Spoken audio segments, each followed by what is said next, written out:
Isang mapagpalang araw po sa ating lahat. Nawa po'y nasa ligtas at maayos na kalagayan kayo ngayon. Ngayong araw na ito ay patuloy na sasamba at magpupuri tayo sa ating Panginoon.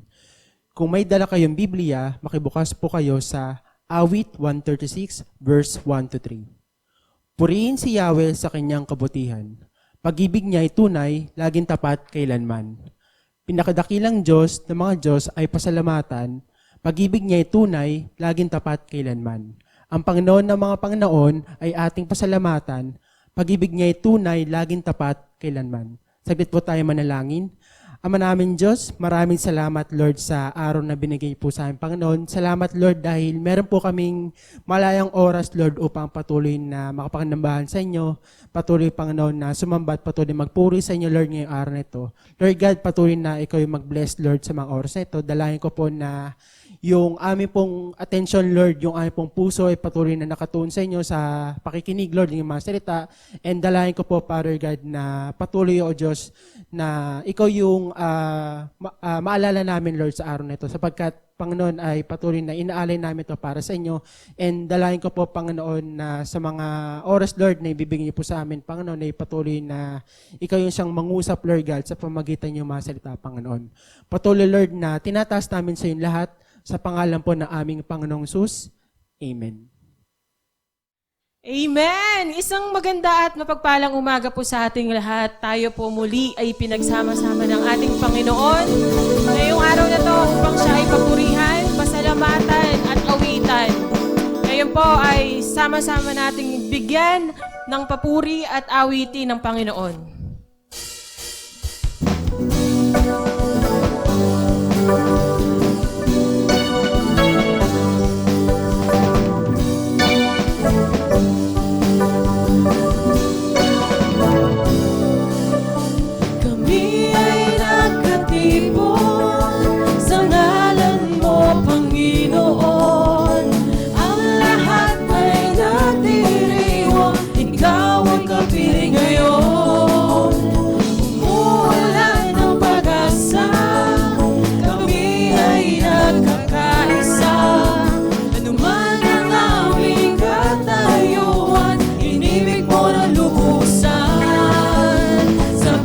Sabay nagagalak sa indak ng papuring ito.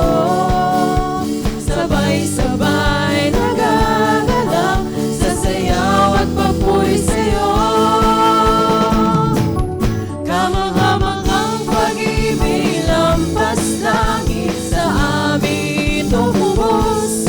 Di karapat-dapat pagpalain, ngunit biyaya mo'y binuhos. Kamang-kamang ang pag-ibig lampas langit, kami minahal mo lubos. Aming itatanghal, pangalan mo, Jesus.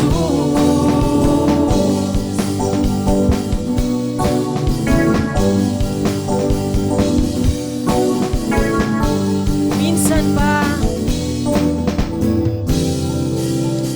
kami ay nagkatipon sa ngalan mo, Panginoon. Ang lahat ay natiriwang, ikaw ay kapiling ngayon. Umuulan ng pag-asa, kami ay nagkakaisa. Naduman ang aming katayuan, inibig mo ng lubusan. sabay-sabay. Sabay-sabay nagagalak sa indak ng papuring ito. Sabay-sabay nagagalak sa sayaw at papuri sa'yo. Kamang-kamang ang pag-ibig lampas langit sa amin tumubos.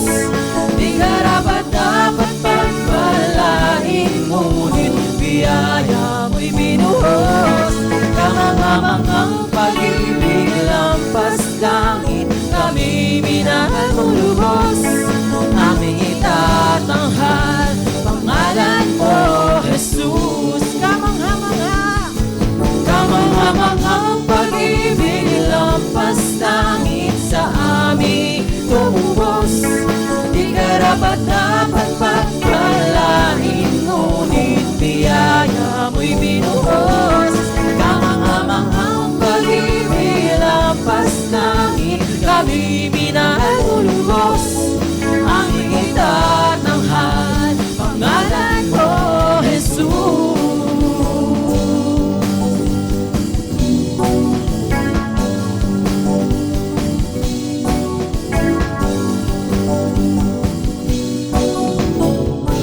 At sabay-sabay po. Sabay-sabay nagagala sa indak ng papuring ito.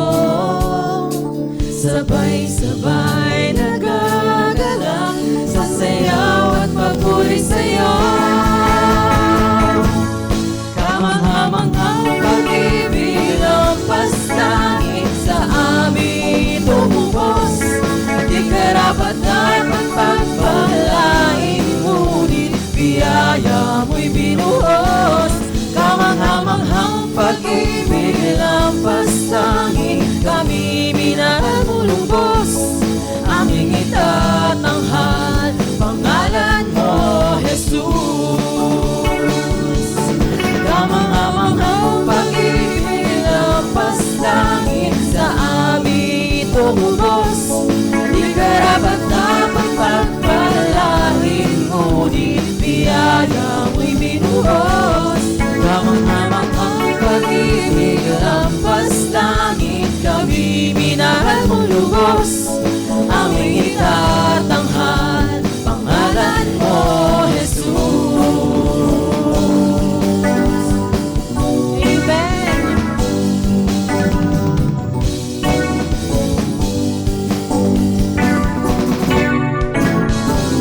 Amen, amen. At patuloy po nating papurihan ang ating Panginoon sa awitin na ito.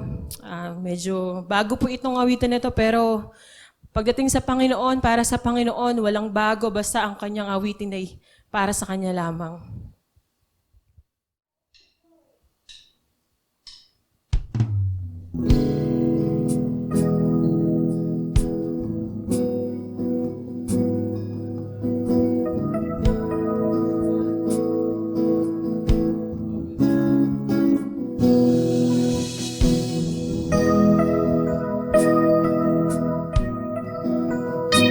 Let's feel the presence of the Lord right now. Bigay natin sa Panginoon dahil sa piling niya, tayo ay safe, tayo ay ligtas.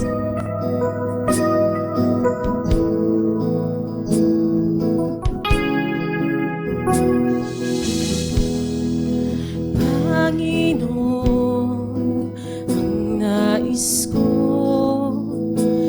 kagandahan mo ay pagmasdan, ang pag-ibig mo sa kitugon.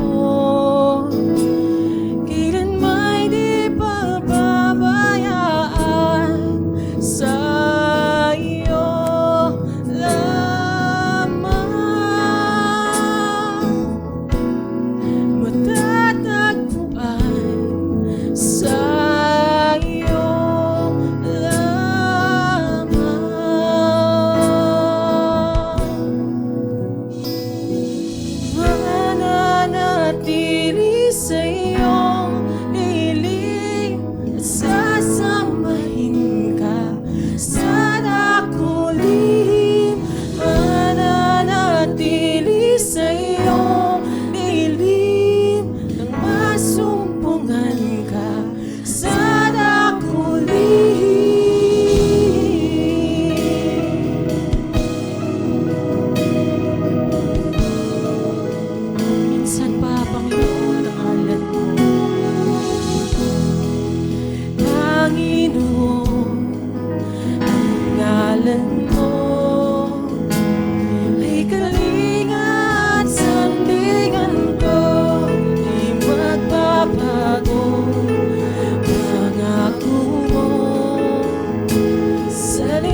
Panginoon, ang puso ko sa'yo magkakailanman, mananatili sa iyong dilim. Sana kung lihim, mananatili sa iyong dilim, nang masumpungan ka.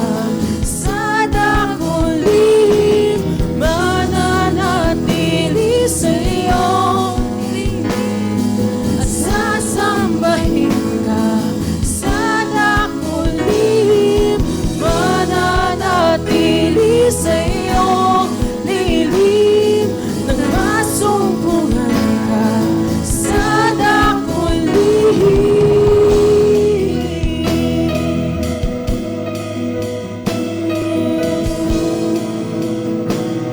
Sana kung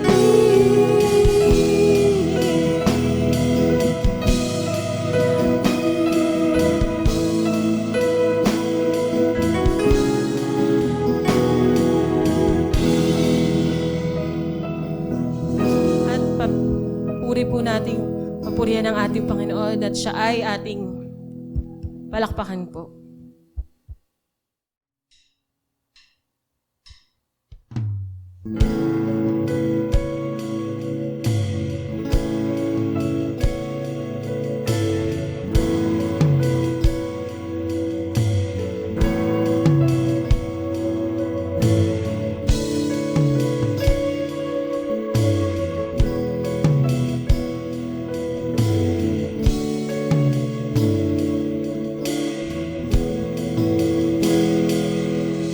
Sa iyong biyaya, ako ay namamangha. Sa iyong kalinga,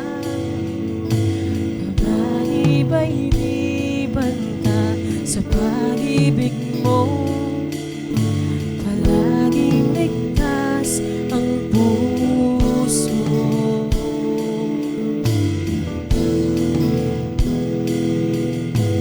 Mag-usap ka, lingkod mo'y nakikinig.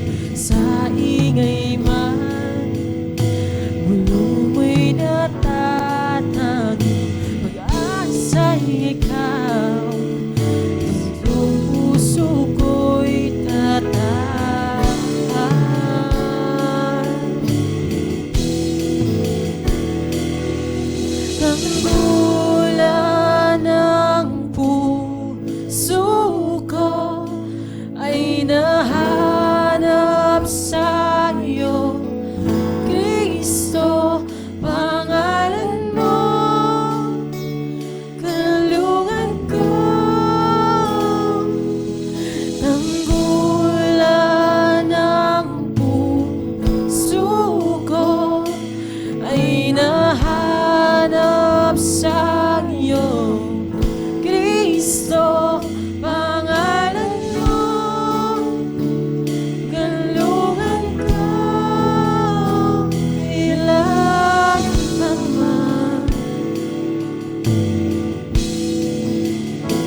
Patuloy po tayong umawit sa Panginoon.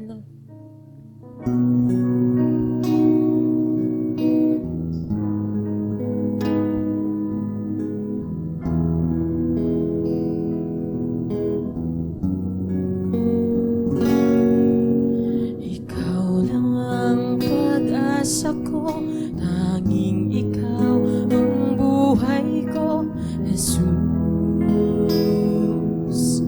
Kahit ako'y nangangamba, basta't ikaw ay kasama, panatag na. Kaya't ika'y sasambahin, paligid man ay magdilim, Jesus. Kahit may suliranin man, lagi kang aawitan, ikaw lamang. Kahit kailan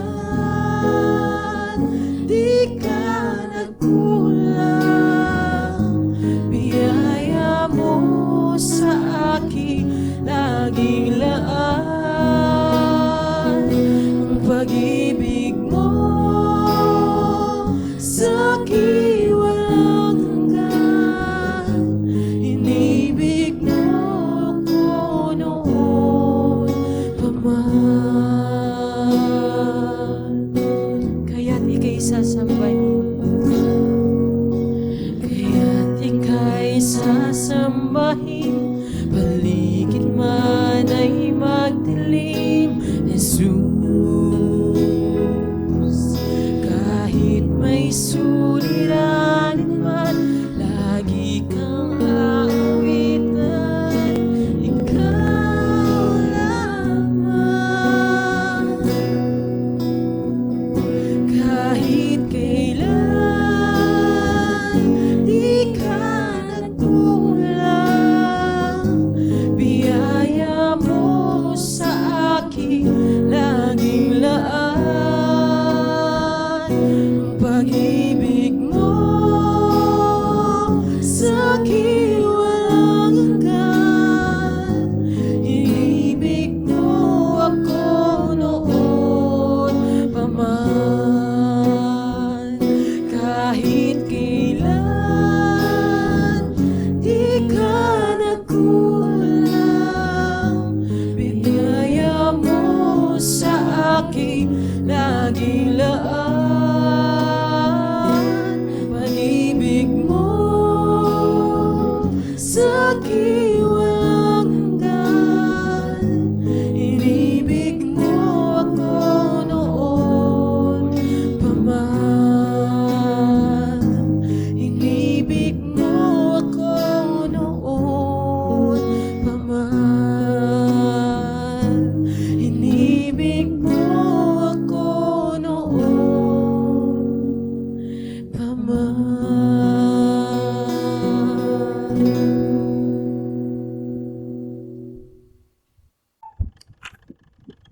Muli, magandang umaga mga kapatid.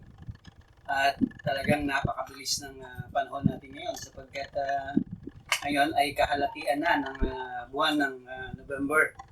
Pero ganun pa man, tayo ay tumatalakay pa rin sa tema na the church work at the present time. No? Ang gawain ng iglesia sa kasalukuyang panahon. Nakaraang mga linggo ay tinalakay natin the church as a witness, no? Kung saan ay pinakita sa pag-aaral na yon na kinakailangan nating magpatotoo sa mga taong hindi pa nakakakilala sa Panginoong Hesus. Then nung nakaraang linggo ay pinag-usapan natin, at kakaiba nga nung nakaraang linggo sapagkat live yung ating pag-aaral ng salita ng Panginoon. At tinalakay naman natin yung the church as testifies to the kingdom of God. Ngayon, pag-usapan natin the church as God's messenger. So, kung meron kayong Biblia, ay makibukas kayo sa akin sa Aklat ng Mateo, Book of Matthew, chapter 22, verse 1 to 4 lang muna. Ang sabi, "And Jesus answered and spoke unto them again by parables, and said, The kingdom of heaven is like unto a certain king, which made a marriage for his son, and sent forth his servants to call them that were bidden to the wedding, and they would not come." Verse 4, again, "He sent forth other servants, saying, Tell them which are bidden, Behold, I have prepared my dinner, my oxen and my fatlings are killed, and all things are ready. Come unto the marriage." Panalangin tayo. Aming Diyos, patuloy po kaming lumalapit sa inyo. Nasa umagang ito ay patuloy na kayo po ang siyamauna po sa amin habang kami ay nagbubulay ng iyong mga salita. Kaya niyo pong ang iyong pong presensya ang maranasan po namin.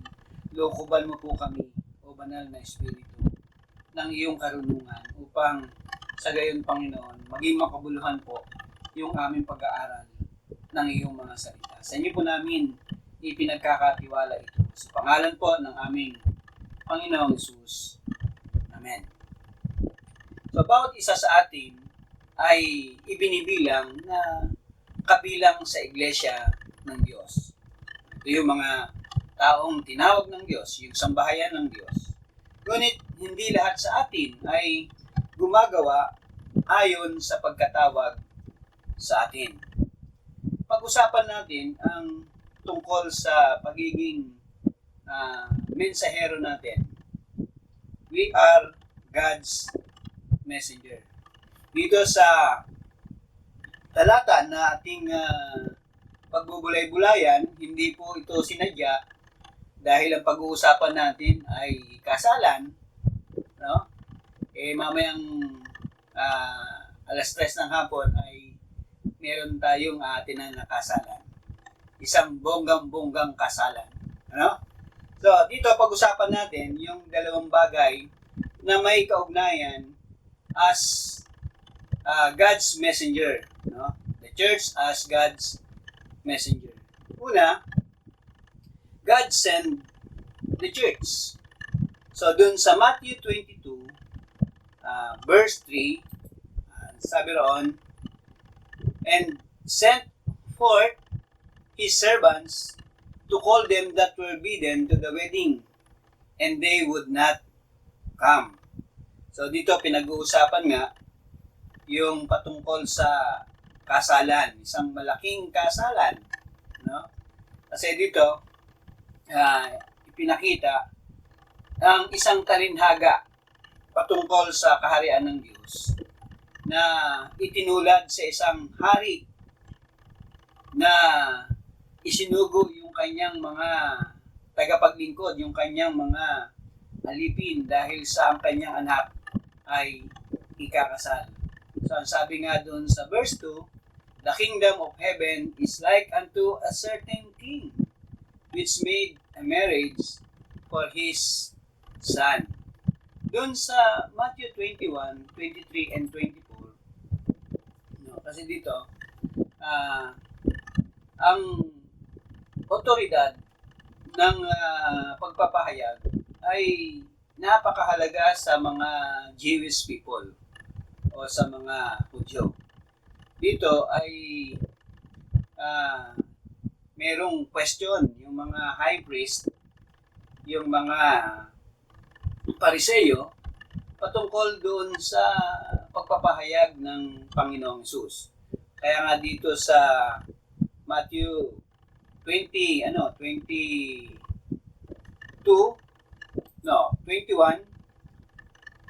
verse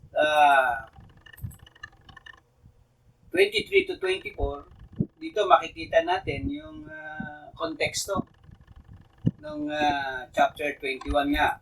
Sabi dito, "And when he was come into the temple, the chief priest and the elders of the people came unto him as he was teaching, and said, By what authority dost thou these things? And who gave thee this authority?" Sa verse 24, and Jesus answered and said unto them, I also will ask you one thing, which if ye tell me, I in like wise will tell you by what authority I do these things. No? Dito kasi kine-questions yung otoridad ng pangangaral ng Panginoong Hesus. And then sabi ko nga kanina, napakahalaga sa mga Hudyo yung kung sino yung otoridad o nagbigay ng otoridad para mangaral. No? And then, doon sa Matthew 21, 45 to 46 nga, sabi roon, nang marinig ng mga punong pari at ng mga Pariseo ang kanyang mga talinhaga, naunawaan nilang tungkol sa kanila ang kanyang mga sinasabi. At nang balak na sana nilang dakpin si Jesus, natakot sila sa napakaraming tao sapagkat kinikilala nila na siya ay isang propeta. So dito, makikita natin na noong nangangaral ang Panginoong Hesus, at ito nga yung isa sa mga ipinangaral niya, yung the parable of the marriage, yung talinhaga sa kasalan. No? Dito, nung matapos na mangaral ang Panginoong Hesus, ay nais nila na dakpin, hulihin ang Panginoong Hesus para siya ay mapigilan sa kanyang pangangaral. Pero, sabi nga dun sa talata, hindi nila ginawa yon dahil natakot sila sa mga tao sapagkat ang paniniwala ng mga tao na si Jesus ay isang propeta. No? Makikita natin kapag ang isang tao ay propeta, no? Ang paniniwala ng mga Hudyo, siya ay mayroong otoridad, mayroong kapangyarihan na mula sa Diyos upang ipahayag ang kalooban ng Diyos. So, yung mga high priest, no, yung mga matatanda sa sinagoga ay hindi nila madakip ang Panginoong Hesus sapagkat natatakot sila. Natatakot sila, hindi sa dami ng tao, kundi natatakot sila dahil ang mga taong nakapaligid sa Panginoong Hesus ay naniniwala na ang Panginoong Hesus ay isang propeta. Kaya nga, yung sabi ko kanina, kapag naniniwala ang mga tao na ito ay isang propeta, ibig sabihin siya ay binigyan ng otoridad ng Diyos. Pero ang Panginoong Hesus ay mas higit pa sa mga propeta. No, kaya noon, kung titingnan natin, bakit ang mga Kristiyano noon, kahit sabihin natin na sila ay mayroong mababa na pinag-aralan, no? Kung pag-aaralan natin yung buhay ng mga alagad, hindi lahat doon ay nakapag-aral.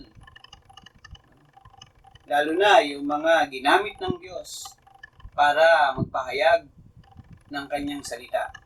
Ang iba doon ay mga pangkaraniwang tao lang, pero hindi sila natatakot na magpahayag. Bakit?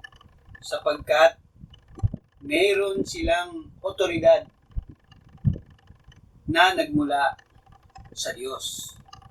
God sent them. Diba? Ang Diyos mismo ang nagsugo sa kanila. Kung titingnan natin yung kasalan, ang sabi roon, ang kaharian daw ng Diyos, ang ginamit kasi sa Book of Matthew is the kingdom of heaven. Kaya nung nakaraang linggo, sinabi ko nga sa inyo, si Matthew kasi, no, pero pinag-uusapan pa kung talagang si Matthew ang sumulat ditong Book of Matthew. No? Pero dito sa Book of Matthew, ginamit lagi yung the kingdom of heaven. And then, siyempre, doon sa kaharian ng langit, merong hari. At ang tinutukoy noon ay ang Diyos na makapangyarihan sa lahat. No?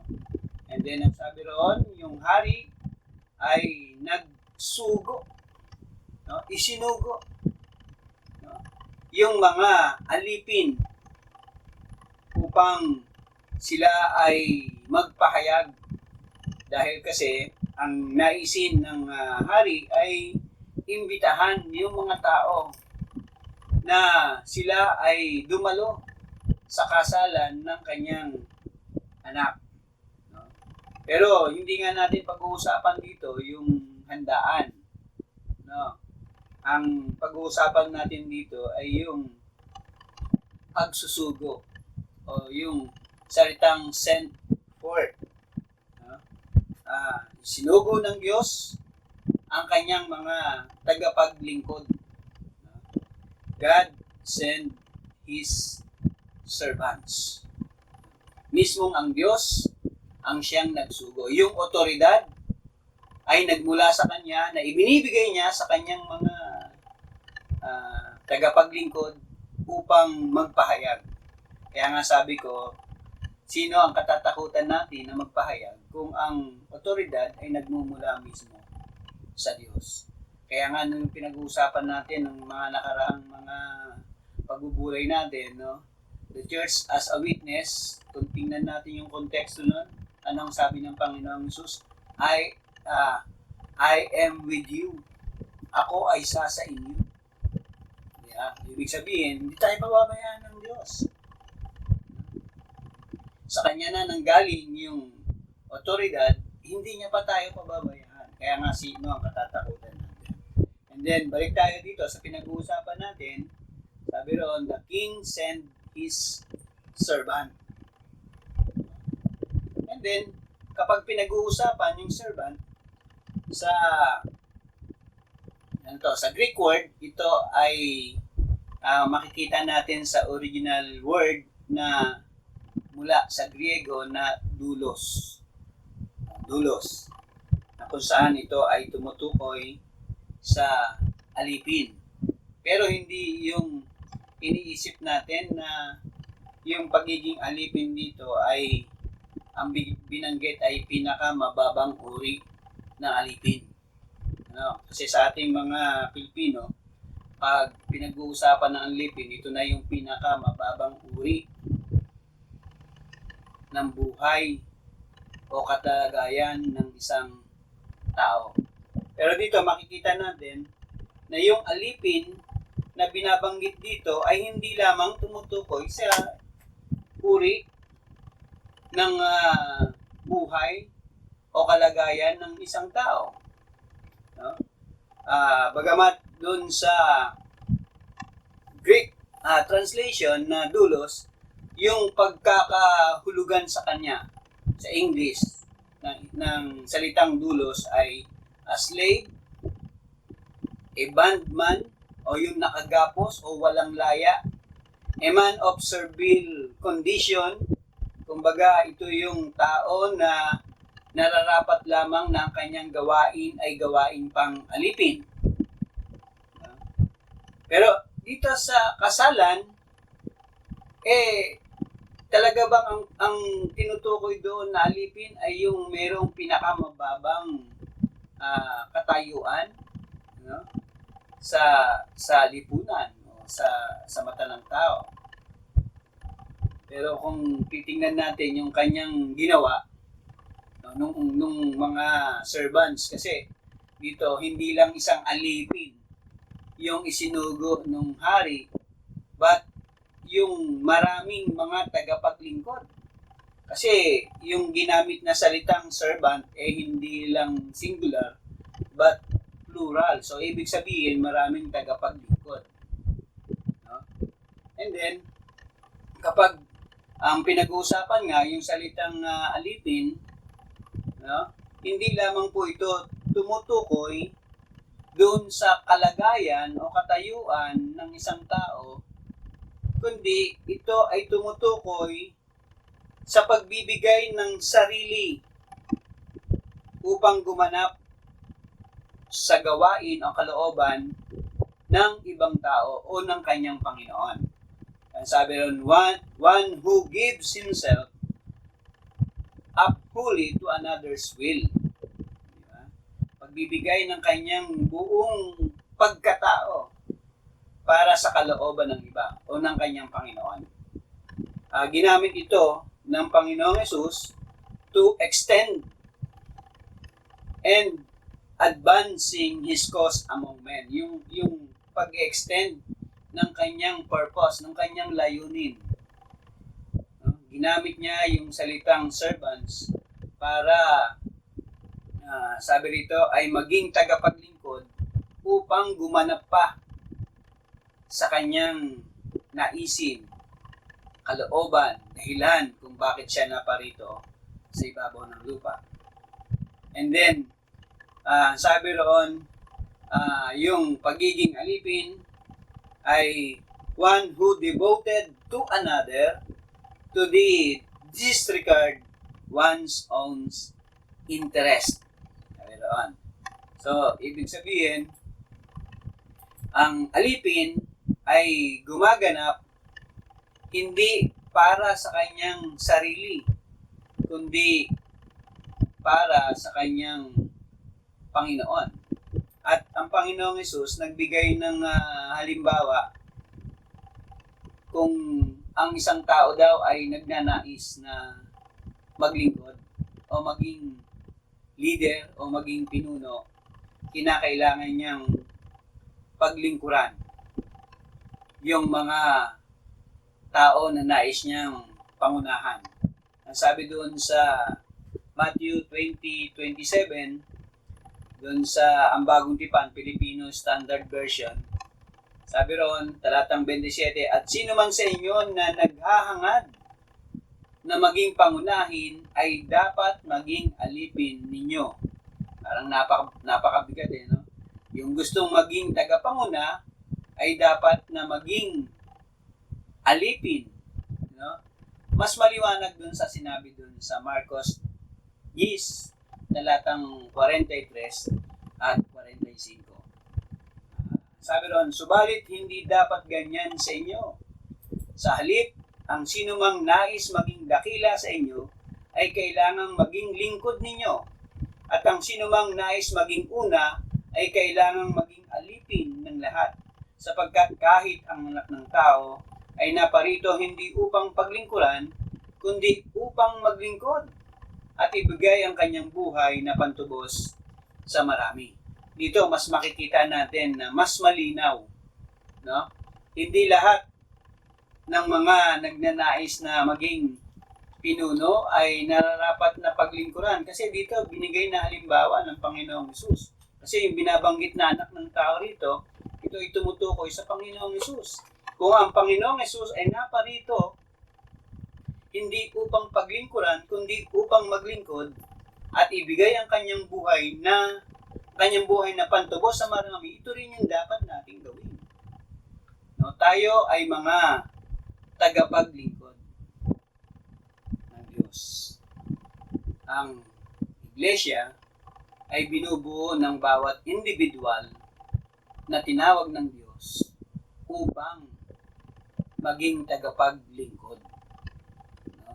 Kaya ginamit yung salitang servants, hindi para ipakita yung kababaan ng salitang alipin, kundi ipakita kung ano yung kanyang gagawin.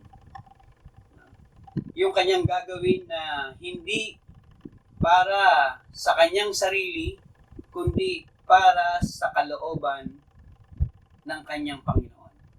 Ito yung ating Diyos. Yung pagbibigay natin ng ating buhay to extend and to the advancing of the purpose, yung layunin ng Diyos upang ligtas ang tao.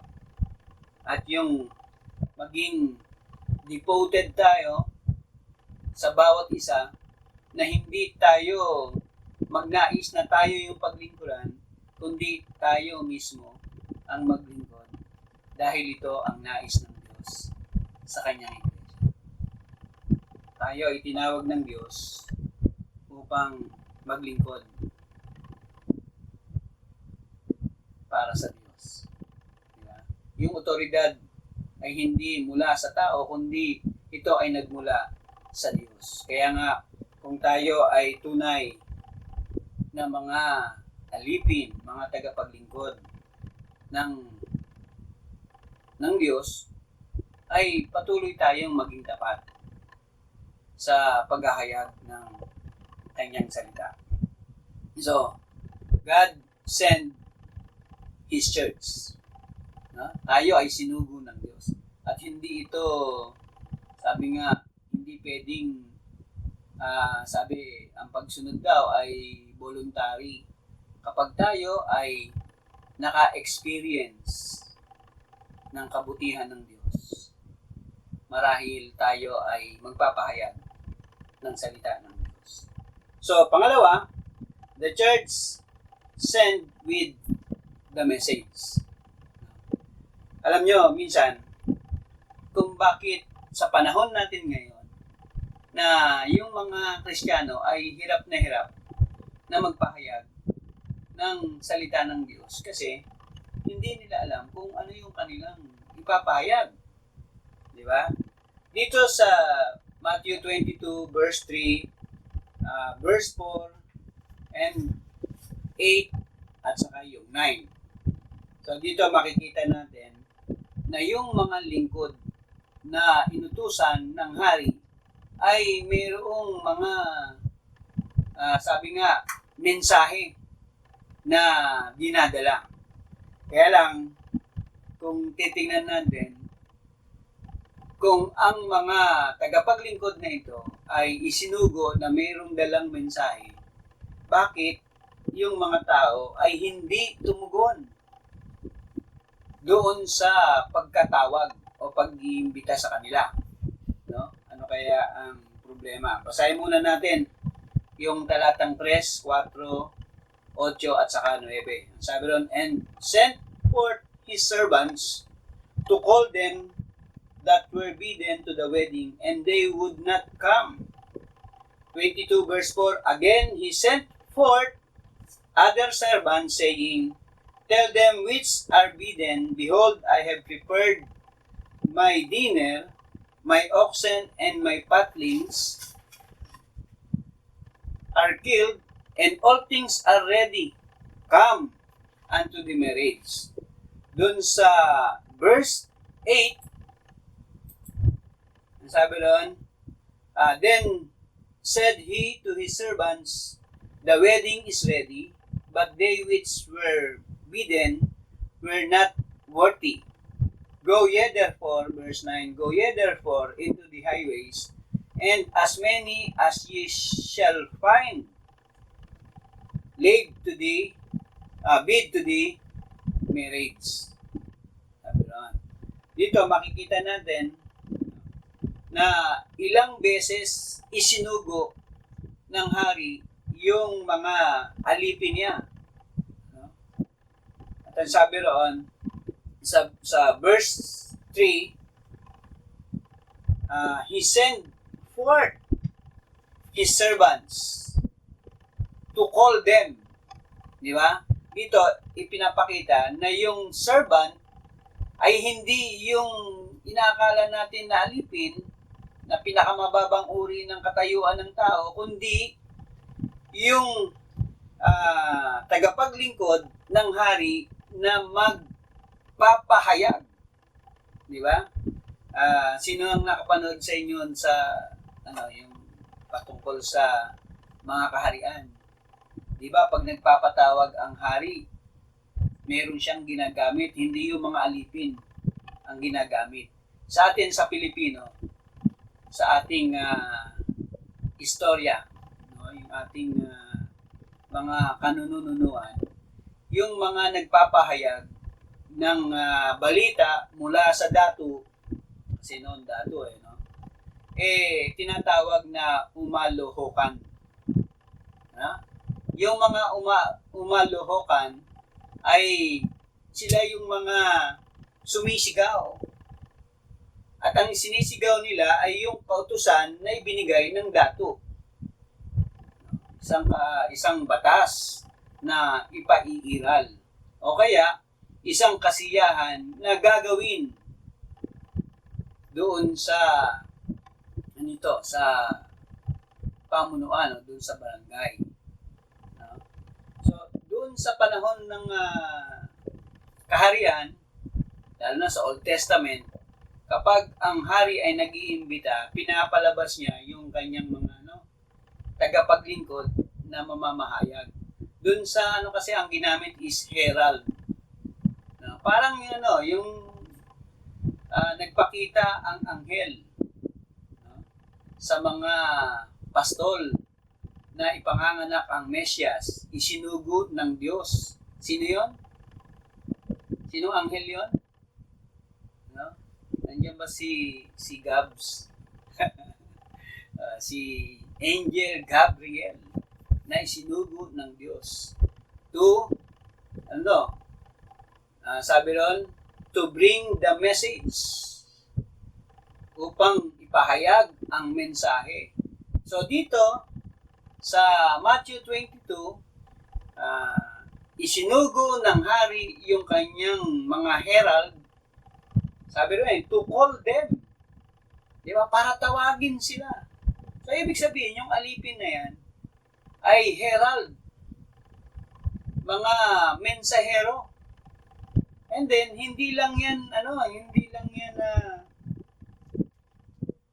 nagpapahayag ng salita, kundi, sabi nga natin kanina, meron niyang authority nagmula doon sa hari. At meron silang dala na mensahe. Ano yung mensahe dyan? Ang mensahe dyan, sabi, sila ay tawagin nila yung mga inimbitahan. Pero sabi nga, yung unang inimbitahan ay hindi dumalo.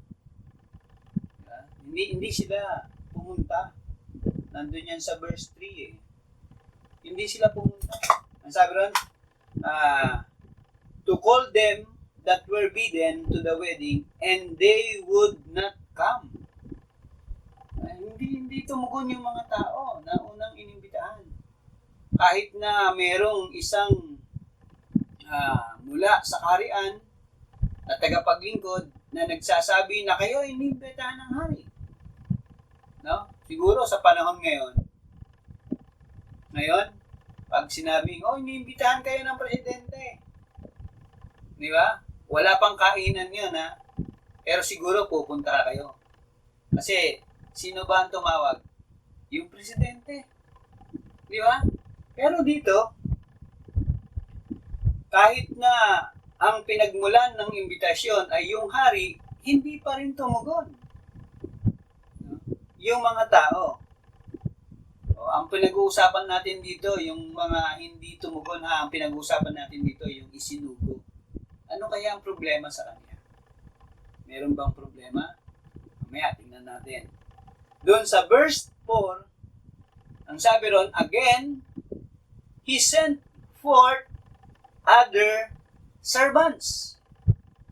So, yung unang mga tagapaglingkod na pinahayo ng hari para mag-imbita para sa kasalan, hindi dumating yung mga tao. Then, verse 4, again, muli ay nagpadala siya ng imbitasyon sa pamamagitan ng kanyang mga tagapaglingkod. Dito, medyo, kumbaga, tiyak yung mensahe na dala ng mga lingkod. Bakit? Bakit tiyak yung mensahe? Ang sabi dito sa verse 4, tell them which are bidden, yung mga inibitahan, behold, I have prepared my dinner. Biruin nyo. Sinabi ng hari, handa na yung aking hapag. Nakahanda na. At hindi lang yon. Hindi lang binanggit doon yung handa na eh. Ang binanggit doon, and all things are ready. Lahat ng bagay ay nakahanda. Ano yung mga inihanda? My oxen and my fatlings are killed. No? Alam nyo, yung oxen, ang tawag yan, babaeng, ano to, toro. Kasi pag lalaki, ox. Pag oxen, babae. Kalimitan po, pag babae, hindi yan pinapatay. Yan po ay inilalagaan kasi magpo-produce pa siya ng another, ng toro. Di ba? Kasi kapag lalaki, hindi na manganganak yun. Pero yung mga babaeng toro, inaalagaan yan kasi magpo-produce pa yan. Kaya hindi sila pinapatay. Pero dito, napaka-espesyal ng mga taong iniimbita. Di ba? Na kung saan, ang sabi nung hari sa mga lingkod, abay, yung aking hapag, handa na. Pinatay ko na yung mga inahing, toro. Yung aking mga pinatabang tupa. Diba? All things are ready. Lahat ng bagay ready na. Pero ano ang tugon nila ng mga tao? Sabi hindi sila dumating. Hindi sila pumunta. Diba? May kulang ba? Kasi meron ng message eh. Meron bang kulang? Siguro, ang kulang dito ay sabihin natin, ang problema diyan yung mga tao nang iniimbitahan. Pero hindi nga natin pinag-uusapan pa yung mga iniimbitahan. No? Ang pinag-uusapan natin dito yung isinugo, yung mga servants. May kulang pa ba sa kanila? Sinabi na yung hindi lang yung mensahe, yung detalye ng kanilang gagawin dun sa kasalan. No? Kasi yung una, ang sabi lang sa mga lingkod, sige, tawagin nyo sila. Dahil ikakasal ang aking anak. Hindi pumunta. Di ba? Pangalawa, nag-send uli ng mga alipin. No? At dinitali kung ano yung gagawin. At nakahanda na lahat-lahat. Kakain na lang. Pero hindi pa rin pumunta. Bagkos, ang ginawa ng mga tao, pinatay pa yung mga alipin. Kaya nagalit yung hari, doon sa verse 7 nagalit yung hari, pinadala niya yung kanyang mga sundalo, yung kanyang mga army, at pinagpapatay yung mga tao. No? And then, verse 8, ang sabi roon, handa na yung aking kasalan ng aking anak. Yung mga inibitahan, hindi sila karapat-dapat. Verse 9, ang sabi ron, go ye therefore into the highways, and as many as ye shall find, bid to the marriage. Imbitahan nyo kahit na sino. Diba? Kahit na sinong makita nyo, imbitahan nyo. Pero dito, muli, nagsugo ang Diyos ng kanyang mga tagapaglingkod. Sabi ko nga, may kulang ba doon sa mga ginamit na tagapaglingkod? Kasi 3 beses Pero dito nakikita ko, siguro, yung mga tagapaglingkod, hindi sila, yung dala nilang mensahe ay hindi nila masyadong naipahayag. O kaya naman, yung mga mensahero hindi naging tapat. Napipilitan lang. Yun yung mahirap sa pagpapahayag. Kung ang nagpapahayag ng mensahe ng Diyos ay hindi talaga bihasa. Alam nyo, sabihin natin na yung mga disipulo, nung sila ay pinahayo, dumaan muna sila sa rigid trainings. Alam mo, 3 years silang kasama ng Panginoong Hesus. Araw-araw. Pati gabi. No? At doon ay tinuturuan sila ng mga practical ways. Mga practical na pamamaraan kung ano yung kanilang gagawin bilang mga magiging tagapagdala ng mensahe ng Diyos para sa mga tao. Kaya nga, kung tayo ay mga mensahero ng Diyos, dapat mag-aral tayo ng salita ng Diyos. Kaya lang, ang problema ngayon, kahit pagbabasa hindi magawa ng mga Kristiyano. Ilan ba ang nagbabasa ng Biblia? Ilan ba ang nag-aaral ng salita ng Diyos? Ang nakalulungkot, ang Iglesia ng Diyos na tinawag ng Diyos para magpahayag ng kanyang mensahe ay hindi nakapagpapahayag. Hindi niya nagagawa yung kanyang responsibilidad sapagkat kulang yung kanyang kaalaman patungkol sa mensahe na kanyang gagamitin sa pagpapahayag.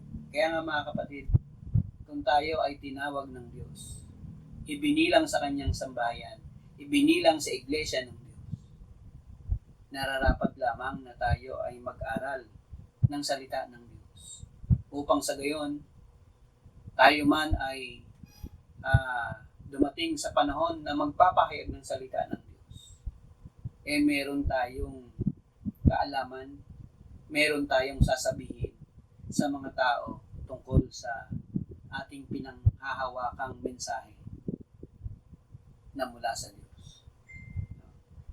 At siguro, makikita natin na yung mga servant, bagamat ibinigay na yung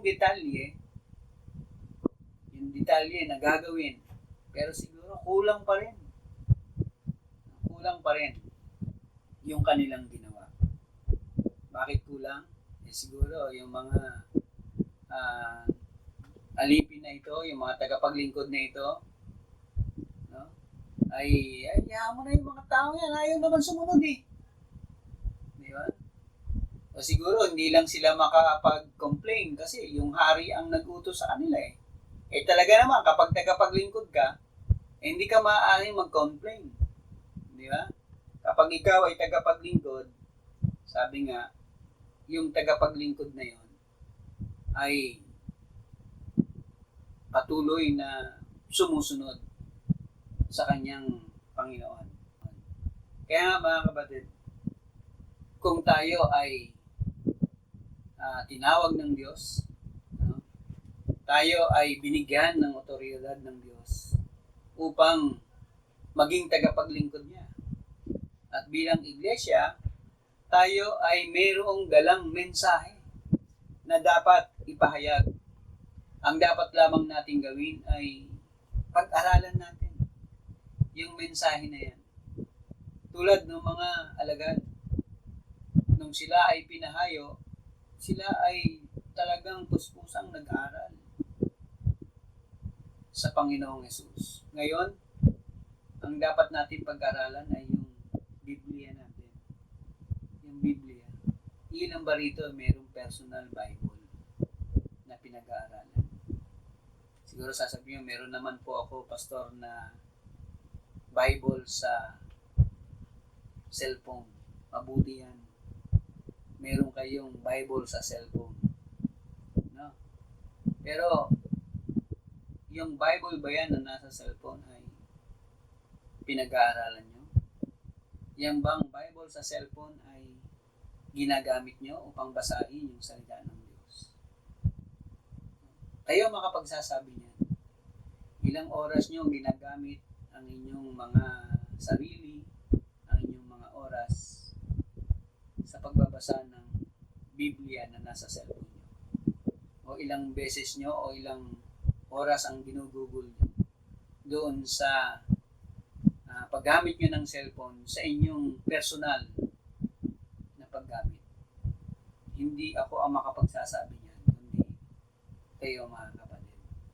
Pero kung tayo ay tunay na tinawag ng Diyos, kung tayo ay ibinilang ng Diyos sa kanyang iglesia, sa kanyang sambahayan, meron tayong responsibilidad na dapat gampanan, lalo na sa panahon ngayon. Sabi nga, ang usapan dito ay yung kasalan.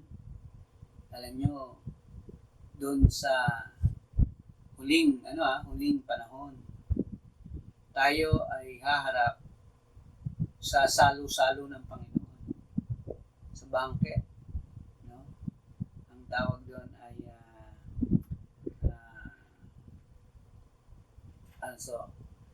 kasalan sa kaharian, na kung saan doon ihaharap yung iglesia, yung mga taong tinawag ng Diyos.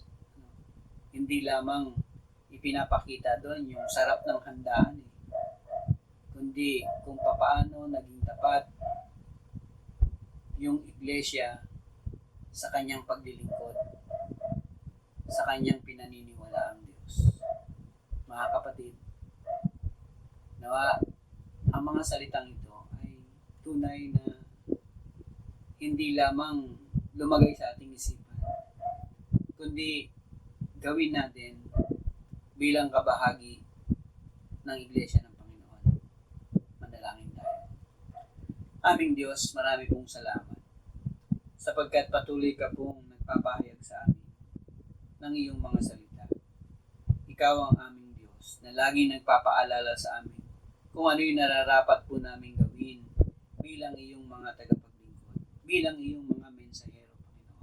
Alam po namin, O Diyos, na kami ay iyong tinawag, ibinilang sa iyong sambahayan, ang iyong pong iglesia, upang sa gayon, O Diyos, ay maging instrumento upang ang iyong pong pagliligtas sa mga tao ay maipahayag po namin.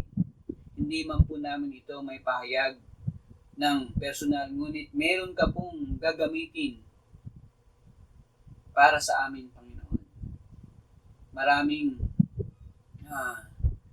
paraan upang maibahagi po namin ang iyong mga salita.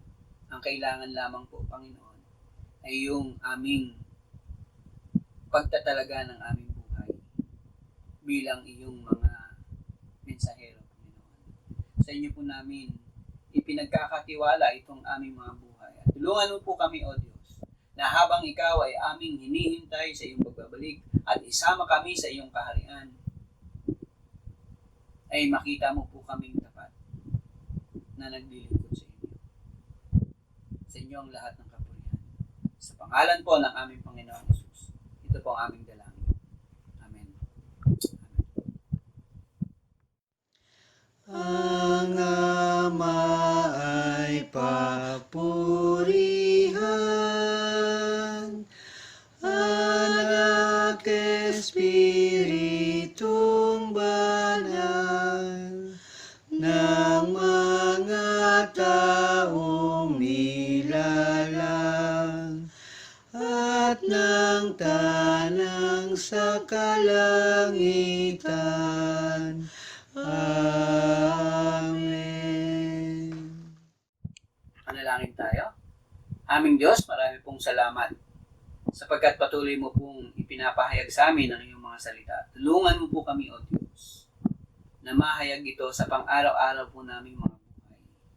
At tulungan mo po kami na ang mga salitang ito ay tunay na mahahayag sa bawat isa po sa amin. Tulungan mo po kami, O Diyos, na maging tapat na iyong tagapaglingkod. Sapagkat ikaw ang pumili sa amin, ikaw ang tumawag sa amin, na ibinilang mo po kami sa iyong sambahayan. Marami pong salamat. Pinabalik po namin lahat ng kapurihan sa iyong pangalan, Panginoon. At ngayon, naway sumayin yung lahat ng pagpapala at biyaya ng ating Diyos Ama, ang pag-ibig ng Panginoong Hesus, ang pag-iingat ng Banal na Espiritu mula ngayon magpakailanpaman. Siya nawa. Amen. Amen. Magandang tanghali, mga kapatid. Mamaya ay iniimbitahan ko kayo.